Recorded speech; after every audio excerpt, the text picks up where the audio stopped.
नमस्कार, मैं अंजना और आप देख रहे हैं निर्मल हिंदुस्तान। आइए शुरुआत करते हैं इस वक्त की बड़ी खबर से। नागपुर के गिट्टी खदान थाना क्षेत्र के अंतर्गत आने वाले फ्रेंड्स कॉलोनी इलाके से एक हैरान करने वाला मामला सामने आया है। यहां एक खाली प्लॉट पर अपने घर का निर्माण कार्य करा रहे संकुलवार दंपत्ति को कुछ अज्ञात असामाजिक तत्वों द्वारा लगातार धमकियां दी जा रही है।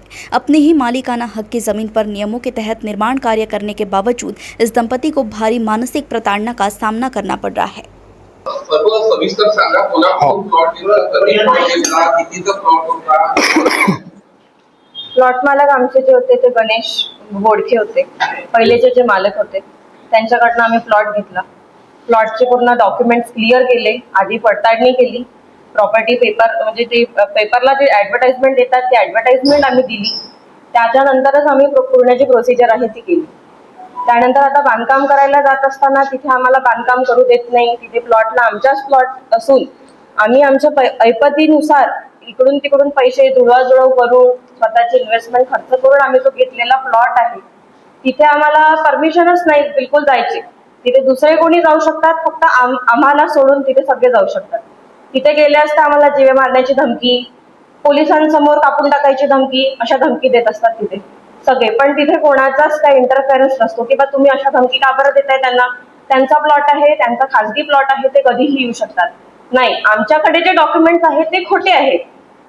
आमचं जे म्हणणं आहे ते सगळं खोटं आहे. बाकी जे आम्हाला तिथे यायला इंटरप्ट करतात आहे ते सगळे खरे आहे. एवढंच आमचं म्हणणं आहे की आम्हाला फक्त बांधकाम करायचं आहे तिथे. पण बांधकाम करायला तिथे आम्हाला जायला तर आधी जागा पाहिजे. तिथे त्यांच्या आतापर्यंत आम्ही सहन केलं, खूप सहन केलं. आतापर्यंत पोलिसांनी आम्हाला काही साथ नाही दिली, काही नाही दिली. पण आता गेल्या 15 दिवसाआधी त्यांच्यावरती जे पण काही लोक आहेत त्याच्यामध्ये आपल्या तथागत ज्वालाताई धोटे आहेत, त्याच्यानंतर लक्ष्मण पाटील, सुरेंद्र तायवाडे, प्रतीक तायवाडे, वर्षा गुप्ता, विजय गुप्ता यांच्यावरती FIR नोंद केलेली आहे. पण त्याच्यावरती पण काय प्रोसेस झालाय हे माहिती नाही.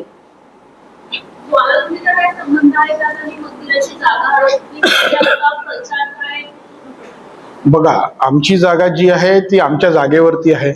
मंदिराची जी जागा आहे ती वेगळी आहे. मंदिर आणि आमचा याच्याशी काहीच संबंध नाही आमचा. ठीक आहे, आमचा 1200 स्क्वेअर फीट प्लॉट आम्ही मोजण्यासाठी टाकला होता. मागे सरकारी जागा आहे, तहसीलदाराने ही मोजणी टाकली होती. पण गेल्या 2 मोजणीमध्ये गव्हर्नमेंटला दबावाखाली आणून किंवा जेव्हा मोजणी करणारे जेव्हा येतात किंवा मोजणीसोबत पोलीसवाले पण येतात, त्यांची हकालपट्टी कशी करता येईल ते ज्वालाताईंनी करून टाकली.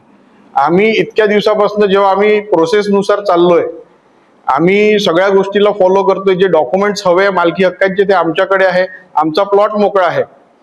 पण देवाच्या नावाखाली आणि आस्थेच्या नावाखाली जेव्हा आमचा प्लॉट आता आम्हालाच विकावा, हा प्लॉट आम्हालाच द्या किंवा आम्हीच या प्लॉटचे मालक आहोत, अशा प्रकारचं आम्ही तिथे गेल्यावर आम्हाला हाकलल्या जाते किंवा आम्हाला प्रेशराईज केल्या जाते किंवा आम्हाला कमी पैशात कॉन्ट्रोवर्सी क्रिएट करून आम्हाला कमी पैशात विकावं, या प्रकारचा दबाव आम्हाला देण्यात येते. आम्ही जेव्हा तहसीलदाराकडे अप्लाय केलं, तहसीलदारांनी ऑर्डर दिला आम्हाला, SDOनी ऑर्डर दिला, जिल्हा कलेक्टरनी ऑर्डर दिला. जेव्हा हे त्यांच्या लक्षात आलं की हे सगळे ऑर्डर आपल्या अगेन्स्ट मध्ये आहे, तेव्हा देवाचं नाव आठवून आणि देवाला पुढे करून ते सगळे ऑर्डर थांबवण्यात येत आहे. जेणेकरून जेव्हा जी जमीन आम्ही घेतली त्याचं प्रॉपर रजिस्ट्रेशन, म्युटेशन, टॅक्स, करप्रत, आमच्याकडे असा कुठलाच पुरावा म्हणजे डॉक्युमेंट नाही आहेत की त्या प्रॉपर्टी बद्दल नाही आहेत म्हणून.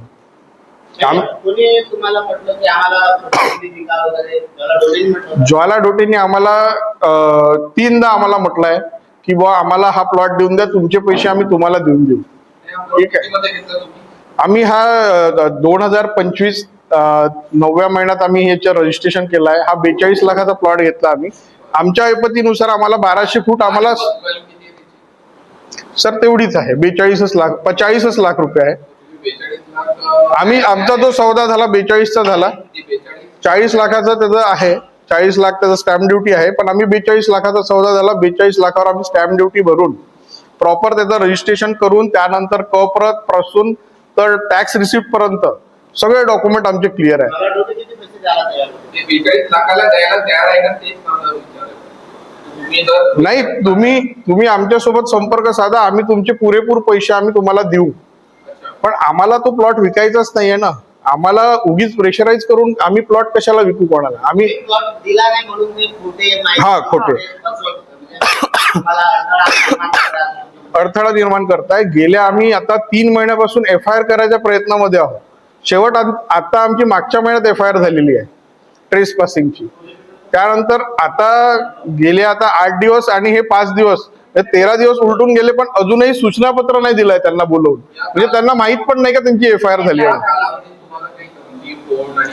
सर, ते आम्हाला धमक्या पण आल्यात आणि आम्हाला दबाव दुसऱ्याकडून आणि जे त्यांच्या संबंधित व्यक्तींकडनं पण फोन आले, पण आम्हाला त्याच्या प्रकारे आम्ही कुठला एव्हिडन्स नसल्यामुळे आम्ही बोलू नाही शकलो आतापर्यंत. तुम्ही म्हणाले की 3 महिन्यापासून FIR करण्याचा प्रयत्न करताय. हो.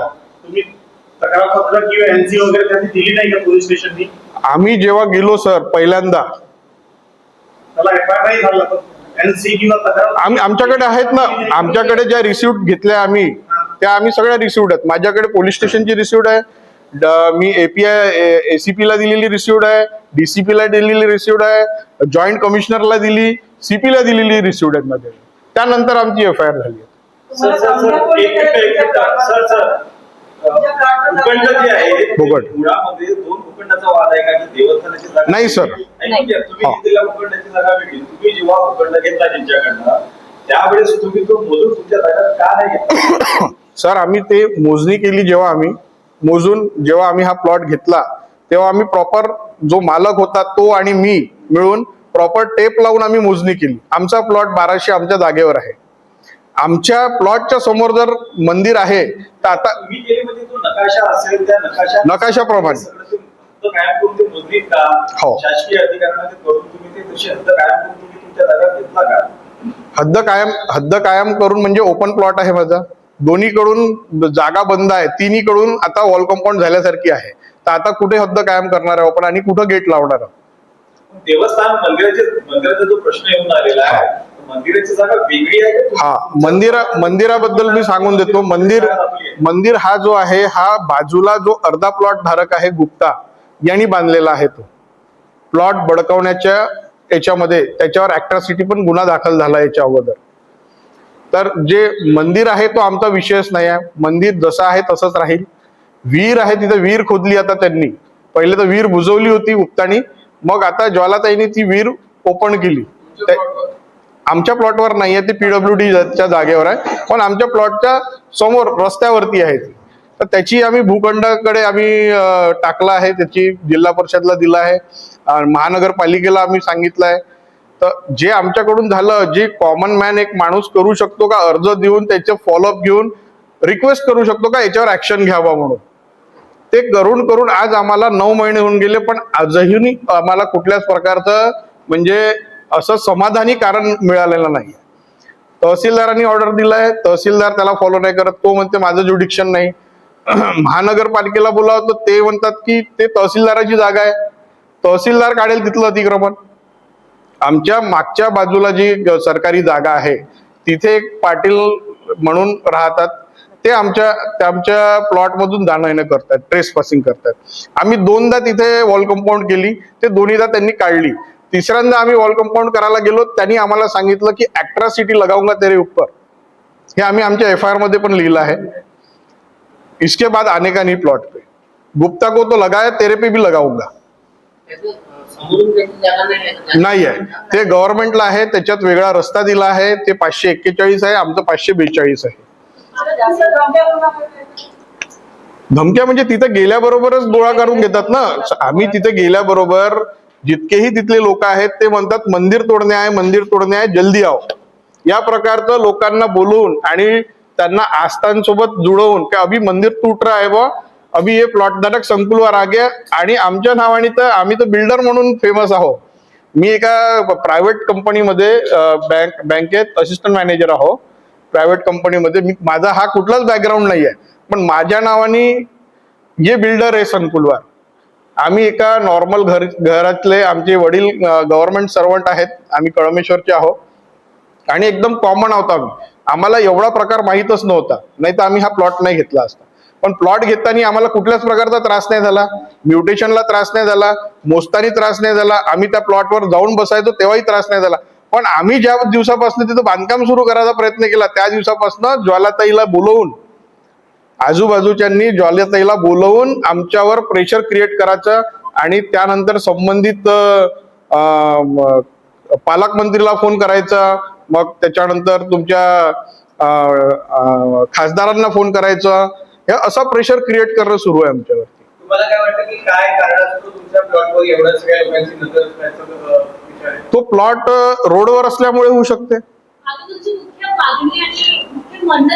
आमचं म्हणणं इतकंच आहे का आमच्या प्लॉटवर आम्हाला बांधकाम करू देण्यात यावं आणि त्या संबंधित आम्हाला तितकं प्रोटेक्शन देण्यात यावं आणि संबंधित जितके बी व्यक्ती असतील तो त्यांचा प्रश्न त्यांनी सोडवायला पाहिजे.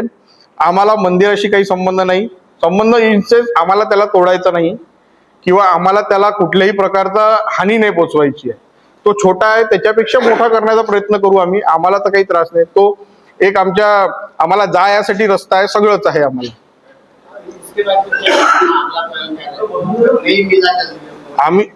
आम्ही सर आता जे डायरेक्शन्स मागितले आहे, तहसीलदारांनी ऑर्डर दिलाय, SDO ऑर्डर दिलाय, कलेक्टरनी पण ऑर्डर दिलाय आम्हाला.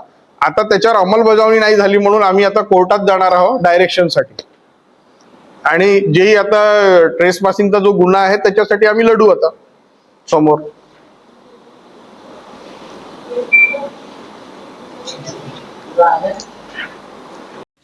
अब तक के लिए बस इतना ही, फिर मिलते हैं एक ऐसी ही बड़ी खबर के साथ. तब तक के लिए नमस्कार और देखते रहिए निर्मल हिंदुस्तान. अगर आपको हमारी वीडियो पसंद आई हो तो हमारी वीडियो को लाइक करें व शेयर करें. ऐसे लेटेस्ट अपडेट पाने के लिए हमारे चैनल निर्मल हिंदुस्तान को सब्सक्राइब कर बेल आइकन प्रेस करना ना भूलें. धन्यवाद.